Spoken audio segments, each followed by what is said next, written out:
যা হয় তাই হয়েছে। ও নাতিরে খুঁজে পাচ্ছ না তাই না? আর বলো না, সারাদিন শুধু দৌড়ায় ছুটে বেড়ায়। বলো তো এই বয়সে আমি ওইটুকু একটি বাচ্চার সাথে কি আর পেরে উঠি? ও তা খুঁজছো কেন তাকে? খুঁজছি কি আর সাথে বাবা, দেখো না এই বাংলাদেশ শিল্পকলা একাডেমিতে এসেছি বিশ্ব পুতুল নাট্য দিবস উপলক্ষে পুতুল নাটকের শো করতে। শো এর জন্য রেডি হয়েছি, সব ঠিকঠাক। এখন দেখি দুষ্টুটা নেই। দেখেছো না কি ওকে কোথাও বাবা? হ্যাঁ রানী, ও তো নাচতে নাচতে গাইতে গাইতে বন্ধুদের সাথে রমনা পার্কের দিকে গেল। দেখেছো, একটুখানি একটি বাচ্চা, ও যদি হারিয়ে যায় এখন আমি শো শুরু করি কি করে? রানী তুমি কোনো চিন্তা করো না, তোমার নাতি খুব বুদ্ধিমান, ও শো শুরুর আগে ঠিক চলে আসবে।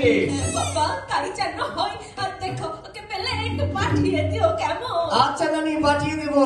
ওরা ও কারে ও খোকা লা লা লা লা লা লা লা লা লা লা লা লা কি হয়েছে রে চুনামুড়ি, এত চেঁচামেচি করছো কেন?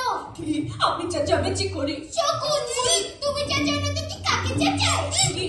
আমি শকুন, আমি না, দাদা ছেড়ে যাচ্ছি।